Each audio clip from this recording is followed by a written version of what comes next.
السلام عليكم ورحمة الله. الحمد لله رب العالمين، والصلاة والسلام على رسوله الأمين وعلى آله وصحبه أجمعين. أما بعد، رب اشرح لي صدري ويسر لي أمري واحلل عقدة من لساني يفقهوا قولي. أعوذ بالله من الشيطان الرجيم. بسم الله الرحمن الرحيم. واتل عليهم نبأ بني آدم بالحق إذ قرب قربانا فتقبل من أحدهما ولم يتقبل من الآخر قال لا أقتلنك قال إنما يتقبل الله من المتقين. ആദരണീയരായ രക്ഷിതാക്കളെ, സഹോദരി സഹോദരന്മാരെ, നമ്മുടെ ഈ ഒരു സംഘം, ഈ ഒരു ചങ്ങനാശ്ശേരി യൂണിറ്റ് എന്ന ഒരു സംഘം, ഇതിന്റെ തുടക്ക കാലഘട്ടത്തിൽ നമ്മൾ ഈ കാണുന്ന രൂപത്തിൽ ഇവിടെ ഒരു പള്ളിയും പ്രബോധനത്തിന്റെ മാർഗങ്ങളും ഒന്നും തന്നെ ഉണ്ടായിരുന്നു. ഇതിന്റെ അന്നത്തെ കാലത്ത് തുടക്കക്കാർ അല്ലാഹുവിന്റെ ഇൽമ് നേടാനായി അതിനുള്ള മാർഗങ്ങൾ എന്ന് പറഞ്ഞാൽ വെള്ളിയാഴ്ചത്തെ ഖുതുബ. അതിനായി ആ ഖുതുബയ്ക്ക് വേണ്ടി നമ്മുടെ ഈ കോട്ടയം ജില്ലയിൽ അന്ന് ഈ ഒരു പ്രസ്ഥാനം പേരെടുത്തിരുന്നില്ല. അപ്പൊ അന്ന് വണ്ടി വിളിച്ച് നമ്മുടെ സമീപ ജില്ലകളിലായ ആലപ്പുഴയിലും അതുപോലെ തന്നെ മാന്നാറും ഒക്കെ ഖുതുബയ്ക്ക് പോയിരുന്നു. അപ്പൊ അങ്ങനെയായിരുന്നു അന്ന് ഈ ഒരു ദഅവത്ത് നേടിയെടുക്കാൻ പോയിരുന്നത്. അതുപോലെ തന്നെ ക്ലാസ്സുകൾ കേൾക്കാനായിട്ട് വളരെയധികം പ്രയത്നം ചെയ്യുന്നു. അതായത് നമുക്ക് ഇവിടെ ഒരു കാസറ്റ് കിട്ടുകയാണെങ്കിൽ തന്നെ ഓരോ വീട്ടുകാരും ആ ഒരു കാസറ്റ് കേൾക്കാനായിട്ട് ടേപ്പ് റെക്കോർഡർ അയക്കാം, അല്ലെങ്കിൽ വീഡിയോ കാസറ്റ് എന്തോ ആയിക്കോട്ടെ, അപ്പൊ അത് കേൾക്കാൻ ഓരോ വീട്ടുകാരും കാത്തിരിക്കുകയാണ്. അതായത് ഒരു ഖണ്ഡന പ്രസംഗത്തിന്റെ ഒരു കാസറ്റ് കിട്ടിയാൽ തന്നെ ഒരു വീട്ടുകാരെ കണ്ടു കഴിഞ്ഞിട്ടാണ് അടുത്ത വീട്ടുകാരെ കാണുന്നത്. ആ രൂപത്തിൽ അത്രയും ആ ഒരു എളിമ ആഗ്രഹിച്ച് നേടിയെടുത്ത ഒരു കാലഘട്ടമാണ്. അങ്ങനെ 7 കൊല്ലത്തിന് ശേഷമാണ് 2008 നമുക്കിവിടെ ഒരു പള്ളി രൂപീകൃതമായത്. അപ്പൊ അത്ര വലിയ ആഗ്രഹത്തോടെയാണ് ദീൻ പഠിക്കാൻ ആളുകൾ അന്ന് മുന്നോട്ട് വന്നുകൊണ്ടിരുന്നത്. ഇന്ന് നമ്മുടെ കാലഘട്ടം മുഴുവനായി മാറി. ഇപ്പം നമ്മുടെ കൈത്തുമ്പിൽ, അതായത് വിരൽത്തുമ്പിൽ തന്നെ എന്തുണ്ട്? സ്മാർട്ട് ഫോണുകളുണ്ട്. അതിൽ എല്ലാതരം ക്ലാസ്സുകളും മറ്റു കാര്യങ്ങളും കിട്ടുന്ന ഒരു അവസ്ഥയിലേക്ക് നമ്മുടെ ഒരു കാലഘട്ടം മാറി. പക്ഷെ ഇത്രയും സൗകര്യങ്ങൾ ഉണ്ടായിട്ടും ചിലപ്പോൾ നമുക്ക് നമ്മുടെ പള്ളികളിലേക്കൊന്ന് വരാൻ അല്ലെങ്കിൽ ഒരു ക്ലാസ്സിൽ പങ്കെടുക്കാൻ വളരെ വിമുഖത കാണിക്കുന്ന ഒരു സ്വഭാവമാണ് പലരിലും കാണുന്നത്. നമ്മൾക്ക് പൊതുവെ പറയാറുണ്ടായി, ഈ ക്ലാസ്, ഈ ഒരു വിഷയത്തെ പറ്റി ഞാൻ കേട്ടിട്ടുള്ളതാണ്, ഈ പറയാൻ പോകുന്ന കാര്യങ്ങളൊക്കെ ഞാൻ ഒരുപാട് വട്ടം കേട്ടിട്ടുള്ളതാണ് എന്നൊരു ചിന്തയായിരിക്കാം നമ്മളെ അതിൽ നിന്ന് പിൻവലിക്കുന്നത്. നമ്മൾ കേട്ടിട്ടുള്ള കാര്യങ്ങൾ തന്നെ ആയിരിക്കും. പക്ഷെ ഇവിടെ വരുന്നത് നമ്മുടെ ഒരു പള്ളിയിലേക്ക്, മസ്ജിദിലേക്ക് ഒരു ക്ലാസ്സിന് വിളിച്ചാൽ വരുന്നത് ഒരു പുതിയൊരു അറിവ് നേടിയെടുക്കാൻ മാത്രമല്ല, ഒരു ജമാഅത്തിന്റെ ആ ഒരു ഉത്തരവാദിത്തത്തിന്റെ ഭാഗം കൂടിയാണ്. ഒരു ഒരുമയുടെ അടയാളമാണ് നമ്മൾ ആ ക്ലാസ്സിൽ പങ്കെടുക്കുക എന്നുള്ളത്. ഇപ്പൊ മസ്ജിദിൽ കൂടിയിരുന്ന് ദീൻ കേൾക്കുന്നത് ഒരു ഇബാദത്തിന് തുല്യമാണ്. റസൂലുള്ളാഹി പറയുകയാണ്, ആരെങ്കിലും അള്ളാഹുവിന്റെ വീടുകളിൽ ഒന്നിൽ കൂടിയിരുന്ന് അള്ളാഹുവിന്റെ ആ കിതാബ് പാരായണം ചെയ്യുകയും അത് പരസ്പരം പഠിക്കുകയും ചെയ്താൽ അവരുടെ മേൽ സമാധാനം ഇറങ്ങും, കരുണ അവരെ കൂടും, മലക്കുകൾ അവരെ ചുറ്റും നിൽക്കും, അള്ളാഹു അവരെ തന്റെ അടുത്തവരിൽ പരാമർശിക്കുകയും ചെയ്യും. അതുപോലെ റസൂൽ കരീം സ്വല്ലല്ലാഹു അലൈഹി വസല്ലം പറയുകയാണ്, ആരെങ്കിലും അറിവ് അന്വേഷിക്കുന്ന ഒരു വഴിയിൽ നടക്കുകയാണെങ്കിൽ അള്ളാഹു അവന് ജന്നത്തിലേക്കുള്ള വഴി എളുപ്പമാക്കും. ഇപ്പൊ ഈ ദഅവത്ത് പ്രവർത്തനത്തിൽ നമ്മൾ പങ്കെടുക്കാൻ ശ്രമിക്കാം. ക്ലാസ്സുകൾ, പള്ളിയിൽ ഒരു ക്ലാസ് കണ്ടക്ട് ചെയ്യുകയാണെങ്കിൽ അതിൽ മാക്സിമം നമുക്ക് സൗകര്യമുണ്ടെങ്കിൽ എന്നല്ല, നമ്മൾ അതിനെ നിയത്ത് വെക്കണം. നമ്മളൊരു ഏതൊരു സൽക്കർമ്മവും നിയത്തിന് അടിസ്ഥാനമാണ്. അതുകൊണ്ട് ആ ഒരു ക്ലാസ്സിൽ പങ്കെടുക്കാൻ നമ്മൾ മാക്സിമം ശ്രമിക്കാം. അപ്പൊ ക്ലാസ് ഉണ്ടെങ്കിൽ കഴിയുന്നത്ര എല്ലാവരും പങ്കെടുക്കാൻ ശ്രമിക്കാം. അപ്പൊ നമ്മൾ മാത്രം ആയിട്ട് പങ്കെടുക്കരുത്. അതായത് ഇപ്പം സ്ത്രീകള് പലപ്പോഴും ക്ലാസ്സുകളിൽ പങ്കെടുക്കാറുണ്ട്. അപ്പം സ്ത്രീകളെ മാത്രം പറഞ്ഞയക്കുന്ന ഒരു പ്രാകൃതം നമ്മൾ കാണിക്കരുത്. നമ്മളും കൂടെ അതിനകത്ത് പങ്കെടുക്കണം. അതുപോലെ തന്നെ കുട്ടികൾക്ക് ഈ ഒരു രൂപത്തിൽ അന്തരീക്ഷം നമ്മൾ ഈ ചെറുപ്പത്തിൽ തന്നെ പരിചയപ്പെടുത്തണം. ഇല്ലെങ്കിൽ കുട്ടികൾ പള്ളികളെ വെറുക്കാനുള്ളൊരു മനോഭാവം നമ്മളായിട്ട് അവരിൽ ഇടവരുത്തും. അള്ളാഹു നമ്മുടെ ആ ദീൻ മനസ്സിലാക്കിയ അതനുസരിച്ച് ജീവിക്കുന്നവരാക്കി അള്ളാഹു നമ്മളെ അനുഗ്രഹിക്കുമാറാണ്. നമ്മുടെ ഈ കൂട്ടായ്മയിൽ അള്ളാഹു ബർക്കത്ത് ചെയ്യുമാറാണ്. അപ്പൊ നമ്മൾ പറഞ്ഞു വന്ന വിഷയം, ആദം നബി അലൈഹി ഇസ്ലാം ഹവ്വ ബീവി ആ ഭൂമിയിൽ എത്തിയ ഒരു സന്ദർഭത്തിലാണ് നമ്മൾ നിർത്തിയത്. ഇൻഷാ അല്ലാഹ് ഇന്ന് ആദം നബി അലൈഹി ഇസ്ലാമിന്റെ മക്കളെ കുറിച്ചാണ് നമ്മൾ ഇന്ന് പരാമർശിക്കുന്നത്. ആദം നബി അലൈഹി ഇസ്ലാമിന് 40 മക്കളായിരുന്നു. ഇപ്പൊ 20 പ്രസവത്തിൽ നിന്ന് 40 മക്കൾ. ഓരോ പ്രാവശ്യവും ഹവ്വ ബീവി പ്രസവിക്കുന്ന സമയം ഇരട്ട കുട്ടികളെയായിരുന്നു പ്രസവിച്ചിരുന്നത്. അപ്പൊ അതിൽ ചരിത്രത്തെ നമുക്ക് കാണാൻ കഴിയും. ഇമാം തബരി ഇമാം അദ്ദേഹത്തിന്റെ തഫ്സീറിലും, അതുപോലെ തന്നെ ഇമാം ഖുർത്തുബി, അതുപോലെ ഇമാം ഇബ്നു കസീർ അൽ ബിദായ വൻ നിഹായ എന്ന ചരിത്ര ഗ്രന്ഥത്തിലും അദ്ദേഹത്തിന്റെ ഖുർആൻ തഫ്സീറിന്റെ കിതാബിലും ഉദ്ധരിച്ചായി കാണാൻ സാധിക്കുന്നത് ആദ്യത്തെ മകൻ ഖാബീലാണ്, അവസാനത്തെ മകൻ അബ്ദുൽ മുഹീസ്. അപ്പൊ ഖാബീലിന്റെ കൂടെ പ്രസവിച്ച പെണ്ണാണ് ഇഖ്ലിമ. അപ്പൊ അബ്ദുൽ മുഹീസിന്റെ കൂടെ പ്രസവിച്ച അവസാനത്തെ കുട്ടിയാണ് അബ്ദുൽ മുഹീസ്. പിന്നെ അവരിൽ നിന്നാണ് മനുഷ്യ പരമ്പര ഉണ്ടാവുന്നത്. ഈ 40 മക്കളിൽ നിന്നാണ് മനുഷ്യകുലം തന്നെ ഉണ്ടായി വരുന്നത്. അബ്ദുല്ലാഹി ഇബ്നു അബ്ബാസിൽ നിന്ന് ഉദ്ധരിക്കുന്നതായി കാണാൻ കഴിയും ഒരു ഹദീസ്, ലം യമുത് ആദം ഹത്താ ബലഗ വലദുഹു വവലദു വലദിഹി 40 അൽഫ. ആദം നബി അലൈഹി ഇസ്ലാം മരണപ്പെടുന്ന സമയം അദ്ദേഹത്തിന്റെ മക്കളായി ഭൂമിയിൽ ഉണ്ടായിരുന്നത് 40,000 ജനങ്ങളായിരുന്നു. മക്കളുടെ മക്കളായി ആയിട്ടുണ്ടായിരുന്നത് എത്രയായിരുന്നു? 40,000 ജനങ്ങൾ. അതായത് ആദം നബി ഇസ്ലാം മരിക്കുമ്പോൾ മക്കളും മക്കളും ആ കൊച്ചുമക്കൾ മൊത്തം തലമുറ ഉൾപ്പെടെ 40,000-ഓളം മനുഷ്യരായി കഴിഞ്ഞിരുന്നു. അപ്പൊ ആദം നബി ഇസ്ലാമിന്റെ ഈ 40 മക്കളിൽ ഖുർആനിൽ അല്ലാഹു സുബ്ഹാനഹു വ തആല 2 മക്കളെ സംബന്ധിച്ച് പരാമർശിക്കുന്നു. വതുലു അലൈഹിം നബിനെ ആദമ ബിൽ ഹഖ്.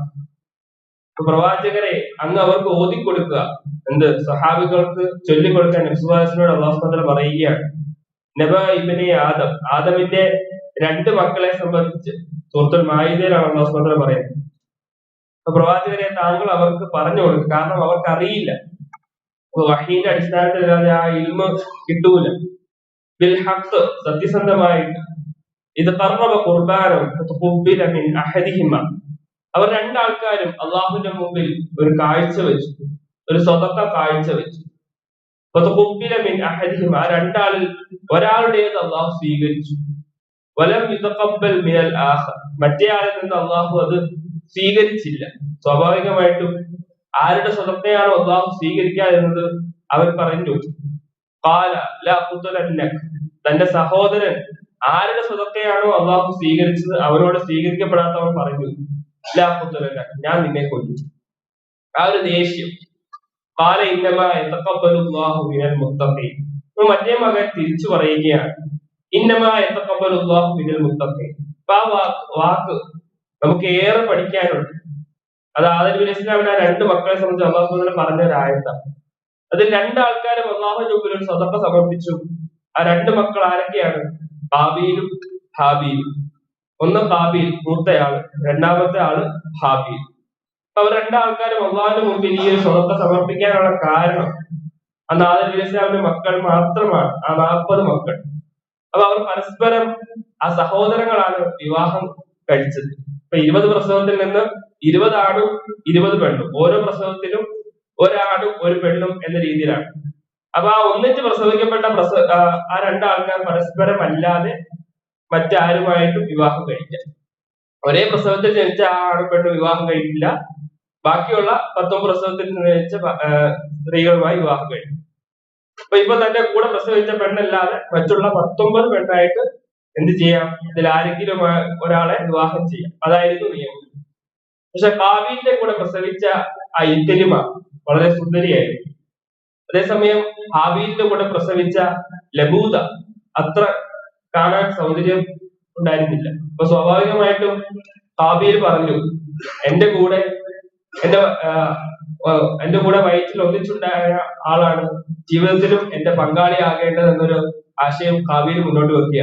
അപ്പൊ എനിക്ക് അവളെ തന്നെ വേണം. പക്ഷെ ആദം നബി അലൈഹി സ്വലാം അത് തടുത്തു. അപ്പൊ അങ്ങനെ പരിഹാരമായിട്ടാണ് ഈ ഒരു കാര്യം പറഞ്ഞത്. അതായത് രണ്ടാൾക്കാരും അള്ളാഹിന്റെ മുമ്പിൽ ഒരു സ്വതക്ക സമർപ്പിക്കണം. ആരുടേതാണ് അള്ളാഹു സ്വീകരിക്കുന്നത് അവനാണ് ശരി. അങ്ങനെയാണ് രണ്ടാൾക്കാർ എന്ത് ചെയ്തത്? അള്ളാഹിന്റെ മുമ്പിൽ ഒരു സ്വതക്ക സമർപ്പിക്കുന്നത്. അതിൽ ഹാബീലിന്റെ പണിയായിരുന്നു, കൃഷിപ്പണിക്കാരനായിരുന്നു ഹാബീൽ. അപ്പൊ അദ്ദേഹം ഹസ്തമം മിൻ സുമ്പ്, ഒരു കെട്ട് ധാന്യം അള്ളാഹിന്റെ മുമ്പിൽ സമർപ്പിക്കുകയാണ്. അദ്ദേഹം കൃഷിക്കാരനായിരുന്നു, പക്ഷെ അദ്ദേഹം അള്ളാഹുവിന്റെ മുമ്പിൽ സ്വതത്തെ സമർപ്പിച്ചെന്തായിരുന്നു? മിൻ അർദിഹി വ മിൻ സരിയിഹി, അദ്ദേഹത്തിന്റെ കൃഷിയിടത്തിൽ ഏറ്റവും മോശപ്പെട്ടതായിരുന്നു അള്ളാഹിന്റെ മുമ്പിൽ സ്വതക്കയായി സമർപ്പിച്ചു. രണ്ടാമത്തെ ആൾ ഹാബീൽ ഒരു ആട്ടിടയനായിരുന്നു. അദ്ദേഹത്തിന്റെ അടുക്കൽ ആടുകൾ ഉണ്ടായിരുന്നു. അപ്പൊ അതിലുണ്ടായ ഏറ്റവും മിൻ അജ്വദി ഗനമിഹി, അതായത് കൂട്ടത്തിലുണ്ടായ ഏറ്റവും നല്ല ആടിനെ തന്നെ അള്ളാഹുവിന്റെ മുമ്പിൽ സ്വതക്കയായിട്ട് ആര് സമർപ്പിച്ചു? ഹാബീൽ സമർപ്പിക്കുകയാണ്. അപ്പൊ പണ്ട് കാലത്ത് റസൂൽ കരീം സ്വല്ലല്ലാഹു അലൈഹി വസല്ലമയുടെ മുമ്പ് വരെയുള്ള കാലം വരെ അല്ലാഹു സുബ്ഹാനഹു വ തആല ഈ സ്വതക്കകളും അതുപോലെ തന്നെ യുദ്ധാർജിത സ്വത്തുക്കളൊക്കെ സ്വീകരിക്കുക എന്നത് ആകാശത്ത് നിന്ന് ഒരു തീ രൂപത്തിൽ വരും. ആ തീ വന്ന് അതിനെ കരിച്ചു കളയുകയാണ് ചെയ്യാം. റസൂൽ സ്വല്ലല്ലാഹു അലൈഹി വസല്ലമയ്ക്കാണ് ആദ്യമായിട്ട് ഗനീമത്ത് സ്വത്തുക്കൾ ഹലാലാക്കപ്പെട്ടത്. അതായത് ഗനീമത്ത് സ്വത്ത് എന്ന് പറഞ്ഞാൽ യുദ്ധാർജിത സ്വത്തുക്കൾ. അപ്പൊ പണ്ട് കാലത്ത് ഇതിനു മുമ്പ് യുദ്ധം കഴിഞ്ഞാൽ ആ സ്വത്ത് എന്ത് ചെയ്യും? അവിടെ കൂട്ടിയിടും. ഇപ്പൊ ആകാശത്ത് നിന്ന് ഒരു തീ വന്ന് അത് എടുത്ത് കൊണ്ടുപോവുകയായിരുന്നു, കത്തിച്ചു കളയുകയായിരുന്നു പതിവ്. പക്ഷെ റസൂൽ സ്വല്ലല്ലാഹു അലൈഹി വസല്ലമയ്ക്കാണ് ആദ്യമായിട്ട് ആ ഗനീമത്ത് സ്വത്ത് അനുവദിക്കപ്പെട്ടത്. അപ്പൊ അതിന്റെ മുമ്പൊക്കെ എങ്ങനെയായിരുന്നു? ഈ രൂപത്തിൽ ഒരു തീ വന്ന് അതെല്ലാം കത്തിക്കുകയായിരുന്നു പതിവ്. അപ്പൊ ഈ ഒരു ആടിനെ അള്ളാഹു ആ രൂപത്തിൽ സ്വീകരിച്ചു. അപ്പൊ ഹാബീലിന്റെ ആ ആട്ടിടനായ ഹാബീലിന്റെ ആടിനെ അള്ളാഹു സുബ്ഹാനഹു വ തആല ആ സ്വതക്ക സ്വീകരിച്ചു. അപ്പോഴാണ് ഹാബീലിന് ദേഷ്യം പിടിച്ചത്. ലാഖുതുലന്നക, ഞാൻ നിന്നെ കൊല്ലും, ആ ഒരു അസൂയ കാരണം ഞാൻ നിന്നെ കൊന്നു കളയുമെന്ന് ആ ഒരു സഹോദരനോട് ഹാബീൽ പറയുകയാണ്. അപ്പൊ തിരിച്ചു പറഞ്ഞു, ആര്? ഹാബീൽ പറയുകയാണ്, ഇന്നമാ യതഖബ്ബലുല്ലാഹു മിനൽ മുത്തഖീൻ, അല്ലാഹു സുബ്ഹാനഹു വ തആല അമലുകൾ സ്വീകരിക്കുന്നത് മുത്തഖീങ്ങളിൽ നിന്നാണ്. ഇത് നമ്മുടെ ജീവിതത്തിൽ നാം ഏറെ ശ്രദ്ധിക്കേണ്ട ഒരു കാര്യമാണ്. നമ്മുടെ തഖ്വയെ അളന്നിട്ടാണ് അല്ലാഹു സുബ്ഹാനഹു വ തആല നമ്മുടെ ഇബാദത്തുകൾ സ്വീകരിക്കുക. ഒരു ഹദീസ് സൗബാൻ റളിയല്ലാഹു അൻഹു ഉദ്ധരിക്കുന്ന ഒരു ഹദീസാണ്. ഇമാം ഇബ്നു മാജ അദ്ദേഹത്തിന്റെ സുനനിൽ ഉദ്ധരിക്കുന്ന ഒരു ഹദീസാണ്. റസൂലിന്റെ കൂടെ ഉണ്ടായിരുന്ന സഹാബിയായിരുന്നു സൗബാൻ റളിയല്ലാഹു അൻഹു. സഹാബി പറയുകയാണ്, ഞങ്ങൾ ഇങ്ങനെ ഒന്നിച്ചിരിക്കുന്ന സമയം റസൂൽ സ്വല്ലല്ലാഹു അലൈഹി വസല്ലം നമ്മളോട് പറഞ്ഞതാണ്, ലാ അലമന്ന അഖ്വാമൻ മിൻ ഉമ്മത്തി, അപ്പൊ എന്റെ ഉമ്മത്തിൽപ്പെട്ട ഒരു വിഭാഗം ആൾക്കാരെ സംബന്ധിച്ച് എനിക്ക് ഇൽമു കിട്ടിയിട്ടുണ്ട്. അവരെന്താണ്? നാളെ ആഖിറത്തിൽ അവർ വരുന്നത്, യഅ്തൂന യൗമൽ ഖിയാമത്തി ബിഹസനാത്തി അംസാലി ജിബാലി തിഹാമതി ബൈള, അതായത് തിഹാമ പർവ്വതത്തോളം അമലുകളുമായിട്ട് ആഖിറത്തിലേക്ക് അവർ വരിക. ഇപ്പൊ തിഹാമ പർവ്വതം രണ്ട് രീതിയിലാണ് പണ്ഡിതന്മാർ വ്യാഖ്യാനിക്കപ്പെടുന്നത്. അതായത് ഒന്ന്, അതൊരു വലിയ പർവ്വതമാണ്, അല്ലെങ്കിൽ ഒരു കുറെ പർവ്വതങ്ങൾ അടങ്ങിയ ഒരു പ്രദേശമാണ്. അപ്പൊ ആ തിഹാമ പർവ്വതം അമലുകളുമായിട്ട് വരും. അപ്പൊ ആ പർവ്വതത്തോളം അമലുകളുമായിട്ട് വരും. വലിയ പ്രതീക്ഷയിലും ആശയിലും ഇതൊക്കെ അള്ളാഹിന്റെ മുമ്പിൽ സമർപ്പിച്ച് പകരം സ്വർഗം നേടിയെടുക്കണമെന്ന ആഗ്രഹം കൊണ്ടാണ് ആ ഒരു അടിമ വരിക. പക്ഷെ റസൂൽ സ്വല്ലല്ലാഹു അലൈഹി വസല്ലം പറയുകയാണ്, അപ്പൊ അവരാ കൊണ്ടുവരുന്ന അമലുകൾ അള്ളാഹു കാറ്റിൽ പറത്തിക്കളയും, ഒന്നും സ്വീകരിക്കൂല. ഒരു സുബ്ഹാനല്ലാഹ് പോലും അവരിൽ നിന്ന് അള്ളാഹു സുബ്ഹാനഹു വ തആല സ്വീകരിക്കൂല. ഇത് കേട്ടപ്പോൾ സഹാബികൾക്ക് പേടിയായി. സഹാബികൾ ചോദിക്കാൻ, മൻഹും യാ റസൂലല്ലാഹ് സിഫുഹും ലനാ വജല്ലിഹും ലനാ. സ്വാഭാവികമായിട്ടും സഹാബത്തിന്റെ സംശയം, ഇത്രയും നിർഭാഗ്യവാന്മാർ ആരാണ്? അപ്പൊ ദുനിയാവിൽ ചെയ്യേണ്ടതൊക്കെ ചെയ്തിട്ടുണ്ട്, പക്ഷെ ഇതൊന്നും നാളെ ആഖിറത്തിൽ ഉപകരിക്കാത്തവർ ആരാണത്? റസൂലുള്ളാഹി സ്വല്ലല്ലാഹു അലൈഹി വസല്ലം ചോദിക്കുകയാണ്. അപ്പൊ സഹാബത്ത് ചോദിച്ചു, എന്താണെന്നറിയോ? അല്ലാ നകൂന മിൻഹും വനഹ്നു നഅലം. അപ്പൊ നമ്മൾ അറിയാതെ ആ കൂട്ടത്തിൽ പെട്ടുപോകാതിരിക്കാൻ അള്ളാഹുവിന്റെ റസൂലിനോട് ഒന്ന് വിശദീകരിച്ചു തരാൻ വേണ്ടി അവർ ചോദിക്കുകയാണ്. അന്ന് റസൂൽ സ്വല്ലല്ലാഹു അലൈഹി വസല്ലം പറയുകയാണ്, ഇന്നഹും മിൻ ഇഖ്വാനിക്കും വമിൻ ജിൽദതിക്കും, അവർ നിങ്ങളുടെ സഹോദരന്മാരാണ്. റസൂൽ സ്വല്ലല്ലാഹു അലൈഹി വസല്ലം പറയുകയാണ്, അവർ നിങ്ങളുടെ സഹോദരന്മാരാണ്, നിങ്ങളിൽ ഒരാളായിട്ട് അറിയപ്പെടുന്നവരാണ്. അപ്പൊ സഹാബത്തിന്റെ പേടി വീണ്ടും കൂടി. അപ്പൊ വീണ്ടും റസൂൽ സ്വല്ലല്ലാഹു അലൈഹി വസല്ലം പറഞ്ഞു, വയഖുദൂന മിനൽ ലൈലി കമാ തഖുദൂൻ, നിങ്ങളൊക്കെ രാത്രി നിസ്കരിക്കുമ്പോൾ നിങ്ങളുടെ കൂടെ രാത്രി തഹജ്ജുദ് നിസ്കരിക്കാൻ അവരുണ്ടാകും. എല്ലാ ഹൈറിലും മുൻപന്തിയിൽ തന്നെ അവരുണ്ടാകും. ഇപ്പൊ നാട്ടിലെ എല്ലാ നന്മയിലും മുൻപിൽ അവരുണ്ടാകും. നാട്ടിലൊക്കെ നല്ലവരായിട്ട് അറിയപ്പെടുന്നവർ തന്നെയാണ്. പക്ഷെ വലാകിന്നഹും അഖ്വാം, പക്ഷെ അവർക്കൊരു പ്രശ്നമുണ്ട്. റസൂലുള്ളാഹി പറയുകയാണ്, ഇദാ ഹലൗ ബിമഹാരിമില്ലാഹി ഇന്തഹഖൂ, അവർ അവരുടേതായ സ്വകാര്യ ജീവിതത്തിൽ, അതായത് അവർ ഒറ്റപ്പെടുന്ന സന്ദർഭങ്ങളിൽ തങ്ങളുടെ രഹസ്യ ജീവിതത്തിൽ അവർ ഹറാമുകൾ സൂക്ഷിക്കാത്തവരാണ്, അവർ ഹറാമുകൾ ചെയ്യുന്നവരാണ്. ഒന്ന് ആലോചിച്ച് നോക്കിയാൽ അവിടെയാണ് നമ്മുടെ തഖ്വ അളക്കപ്പെടുന്നത്. അപ്പൊ ഈ ഒരു ആയത്തും ഈ ഒരു ഹദീസും തമ്മിൽ ബന്ധമുണ്ട്. അതായത് ഹദീസിൽ എന്താ റസൂലുള്ളാഹി പറഞ്ഞത്? അവന്റെ തഖ്വ അളക്കപ്പെടുന്നത് അവന്റെ രഹസ്യ ജീവിതത്തിലാണ്, സ്വകാര്യ ജീവിതത്തിലാണ്. അപ്പൊ അവിടെ ഹറാമുകൾ ചെയ്യും, സമൂഹ മധ്യത്തിൽ നന്മകൾ മുൻപന്തിയിൽ ഇരിക്കുന്ന ആളായിരിക്കും. പക്ഷെ അല്ലാഹു സുബ്ഹാനഹു വ തആല അതൊന്നും സ്വീകരിക്കില്ല നാളെ ആഖിറത്തിൽ. അപ്പൊ ആയത്തിൽ എന്താണ് പറഞ്ഞത്? ഇന്നമാ യതഖബ്ബലുല്ലാഹു മിനൽ മുത്തഖീൻ. അപ്പൊ മുത്തഖീങ്ങളിൽ നിന്നാണ് അല്ലാഹു സുബ്ഹാനഹു വ തആല അമലുകൾ സ്വീകരിക്കുന്നത്. അപ്പൊ ജീവിതത്തിൽ, രഹസ്യ ജീവിതത്തിൽ, നമ്മുടെ സ്വകാര്യ ജീവിതത്തിൽ അള്ളാഹുവിനെ നമ്മൾ പേടിക്കുക. അപ്പൊ അവിടെയാണ് പ്രിയമുള്ളവരെ നമ്മുടെ തഖ്വ അളക്കപ്പെടുന്നത്. അപ്പൊ നമുക്ക് എത്ര അള്ളാഹുവിന്റെ പേടിയുണ്ട്, നമ്മൾ എത്ര അള്ളാഹിന്റെ മുമ്പിൽ നിൽക്കുന്നുണ്ട്, നമ്മൾ സൂക്ഷിക്കുന്നുണ്ട്, ഹറാമുകളെ നമ്മൾ സൂക്ഷിക്കുന്നുണ്ട്. അപ്പൊ ഇതൊക്കെ നാളെ പരിഗണിക്കപ്പെടും. അപ്പൊ ആരും കാണാത്ത മറ്റെല്ലാവരുടെയും കണ്ണുകളിൽ നിന്നും മാറി ഒരൊറ്റയ്ക്കാകുന്ന സമയം. അപ്പൊ നമ്മുടെ ജീവിതം എങ്ങനെയെന്നുള്ളത് നാം ഓരോരുത്തരും വിലയിരുത്തണം. അപ്പൊ തിരുത്താനുള്ളത് തിരുത്തണം. റമദാന്റെ മാസമാണ്, പാപമോചനങ്ങൾക്ക് ഏറ്റവും അനുയോജ്യമായ മാസം കൂടിയാണ്. അല്ലെങ്കിൽ നാളെ എന്ത് സംഭവിക്കും? ആഖിറത്തിൽ വലിയ നഷ്ടമായിരിക്കും, നമ്മൾ നിർഭാഗ്യവാന്മാരായിരിക്കും. അല്ലാഹു സുബ്ഹാനഹു വ തആല കാത്തിരക്ഷിക്കുമാറാണ്. അപ്പൊ സ്വാഭാവികമായിട്ട് എന്ത് സംഭവിച്ചു? ആ ഹാബീൽ എന്ത് ചെയ്തു? ഭീഷണിപ്പെടുത്തി, ഞാൻ നിന്നെ വധിക്കുമെന്ന് സഹോദരനായ ഹാബീലിനെ ഭീഷണിപ്പെടുത്തുകയാണ്. കാരണം അള്ളാഹു എന്റെ സ്വതക്ക അള്ളാഹു സ്വീകരിച്ചില്ല. ആ ഒരു ദേഷ്യം, ആ ഒരു അസൂയ കാരണമാണ് ഇത് പറയുന്നത്. അപ്പൊ ഹാബീൽ തിരിച്ചു പറയുകയാണ്, നീ എന്നെ വധിക്കാൻ വേണ്ടി നിന്റെ കൈ എന്നിലേക്ക് ഓങ്ങിയാൽ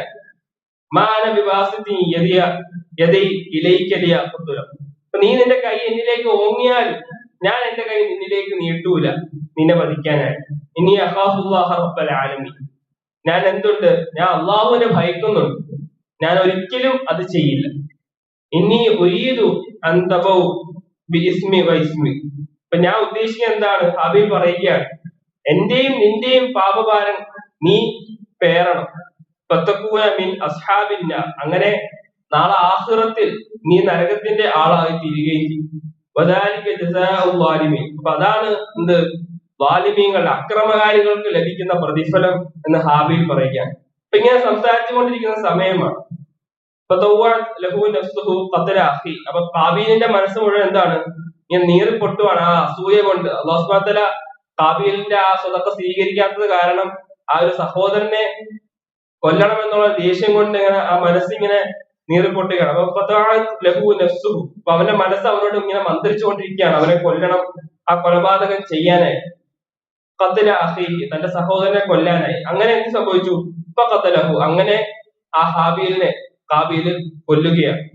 അപ്പൊ ആ മനസ്സിനെ നിയന്ത്രിക്കാൻ കഴിയാതെ ആ ദേഷ്യം കൊണ്ട് എന്ത് സംഭവിച്ചു? തന്റെ സഹോദരനെ കൊന്നു. അസ്ബഹ മിനൽ ഖാസിരീൻ, അങ്ങനെ അവൻ എന്തായി? ഒരു വലിയ നഷ്ടക്കാരുടെ കൂട്ടത്തിലായി. ആ ഒരു കൊലപാതകം കാരണം, ആ ഒരു തെറ്റ് സംഭവിച്ചതിന് ശേഷം അവന്റെ മനസ്സ് വല്ലാതെ അസ്വസ്ഥമായി. കാരണം ആദ്യമായിട്ടാണ് ചെയ്യുന്നത്, വല്ലാതെ പ്രയാസപ്പെട്ടു, അസ്വസ്ഥമായി മനസ്സ്. അങ്ങനെ ആദ്യത്തെ കൊലപാതകം, മനുഷ്യർക്കിടയിൽ ആദ്യത്തെ കൊലപാതകം നടക്കുകയാണ്. ഇൻഷാ അല്ലാഹ് ഇതിന്റെ ഒരു ബാക്കി ഭാഗം അടുത്ത ക്ലാസ്സിൽ നമ്മൾ പഠിക്കുന്നതാണ്. നമ്മുടെ ഒരുമിച്ച് കൂടൽ അള്ളാഹു കബൂൽ ചെയ്യുമാറാകണം. ആരോഗ്യവും ആഫിയത്തും ദീർഘായുസ്സും നൽകി അള്ളാഹു അനുഗ്രഹിക്കുമാറാകണം. എല്ലാവിധ രോഗങ്ങളിൽ നിന്നും, ബുദ്ധിമുട്ടുകളിൽ നിന്നും, പ്രയാസങ്ങളിൽ നിന്നും അള്ളാഹു ശിഫ നൽകി അനുഗ്രഹിക്കുമാറാകണം. നമ്മുടെ കച്ചവടങ്ങളിൽ, തൊഴിലുകളിൽ, പഠനങ്ങളിൽ അള്ളാഹു ബർക്കത്ത് ചെയ്യുമാറാകണം. നമ്മൾ ഇന്ന് മരണപ്പെട്ടുപോയ നമ്മുടെ മാതാപിതാക്കൾ, ബന്ധുമിത്രാദികൾ, ആദർശ ബന്ധുക്കൾ, അവരുടെ കബറിടങ്ങൾക്ക് അള്ളാഹു വെളിച്ചം കൊടുത്ത് വിശാലത കൊടുക്കുമാറാകണം. ലോക മുസ്ലിങ്ങൾക്ക് അള്ളാഹു സമാധാനവും ശാന്തിയും നൽകി അനുഗ്രഹിക്കുമാറാകണം. ربنا آتنا في الدنيا حسنة وفي الآخرة حسنة وقنا عذاب النار. ربنا تقبل منا إنك أنت السميع العليم وتب علينا إنك أنت التواب الرحيم. سبحانك اللهم وبحمدك أشهد أن لا إله إلا أنت أستغفرك وأتوب إليك.